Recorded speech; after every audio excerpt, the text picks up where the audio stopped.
Perkenalkan, nama saya Linca Lestari Syagian, saya dari Prodi D4 TLM. Di sana saya akan menjelaskan mengenai konsep dan analisis univarian. Analisis univarian merupakan analisis yang bertujuan untuk mengetahui distribusi frekuensi pada setiap variabel penelitian.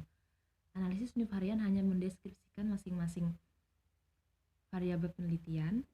Menurut Gunarto pada tahun 2018, bahwa analisis univarian dilakukan jika yang dianalisis hanya satu variabel. Ukuran nilai-nilai statistik deskriptif yang digunakan pada analisis ini adalah ukuran pemusatan data, misalnya rata, median, dan juga modus. Ukuran penyebaran data, misalnya range, simpangan baku, dan varians, serta melalui tabel distribusi, frekuensi, grafik, dan histogram. Rancangan sampel.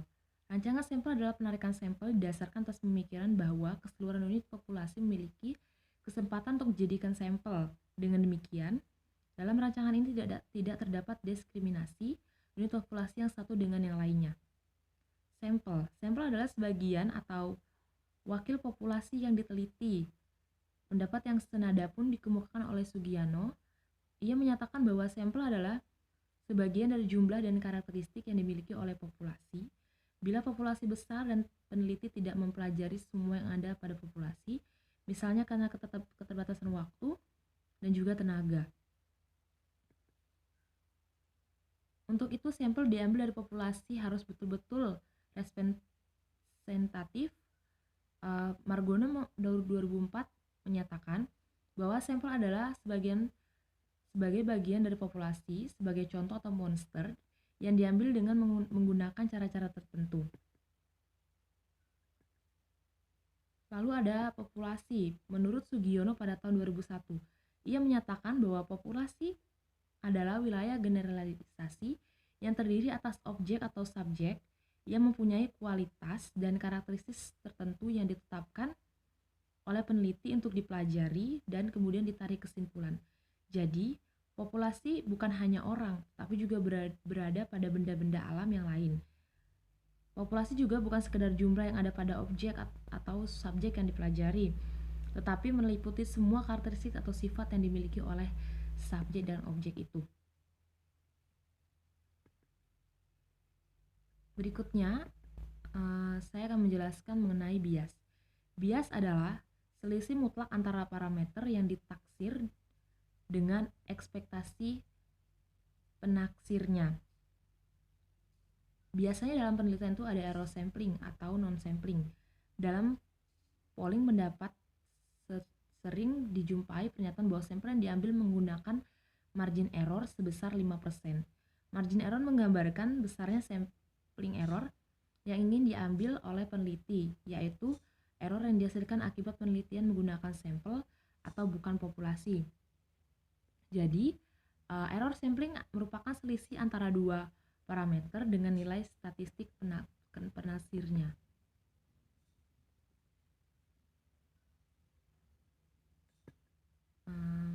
Metode pengambilan sampel. Secara umum, pengambilan sampel dapat dilakukan dengan cara acak atau random sampling.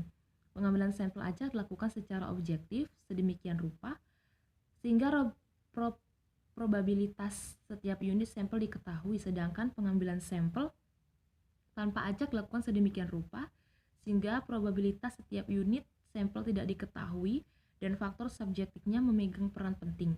Oleh karena itu, pengambilan sampel tanpa acak ini walaupun dilakukan sedemikian rupa sehingga mempunyai tingkat kewakilan yang tinggi, tetap tidak dapat dievaluasi secara objektif.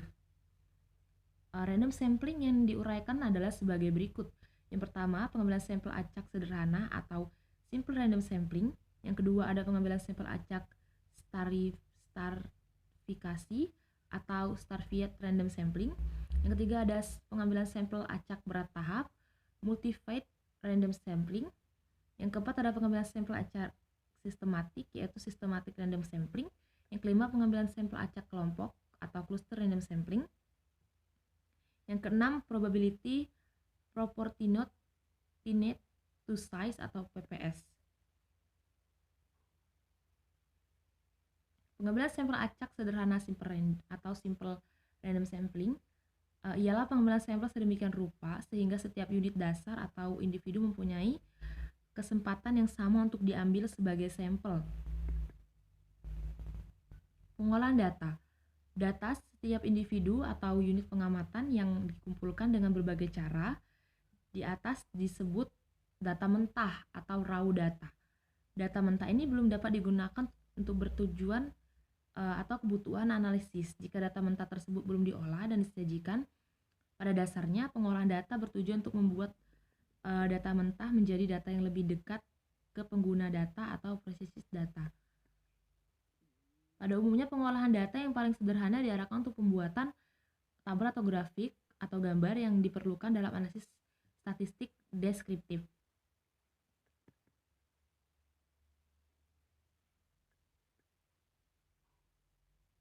Pada dasarnya kegiatan yang dilakukan dalam pengolahan data adalah editing kantor atau office editing, pemberian kode atau coding, pembuatan lembar kerja atau worksheet, pembuatan tabel atau gambar atau grafik.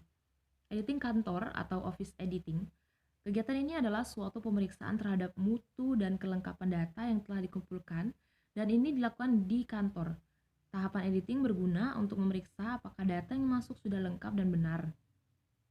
Bila tidak lengkap, misalnya terdapat pertanyaan tidak ada isiannya atau jawabannya, maka kuesioner tersebut perlu diberikan kembali ke pengumpul data untuk dilengkapi. Pemberian kode atau coding. Kegiatan ini dilakukan untuk memudahkan pengolahan terutama bila pengolahan dilakukan dengan komputer. Pemberian kode terutama diperlukan dalam hal pertanyaan dalam kuesioner yang merupakan pertanyaan terbuka untuk memudahkan pengolahan data dari pertanyaan terbuka tersebut. Biasanya dilakukan pengelompokan jawaban dan diberi kode terhadap setiap kelompok jawaban. Tabulasi atau tabulating. Tahap berikutnya pengolahan data penelitian adalah tabulating atau penyusunan data. Penyusunan data ini menjadi sangat penting karena mempermudah dalam analisis data secara statistik, baik menggunakan statistik deskriptif maupun analisis dengan statistik inferensial. Tabulasi terbagi menjadi dua, yaitu tabulasi data secara manual dan tabulasi data menggunakan teknologi komputer. Teknik penataan data. Yang pertama ada tabel.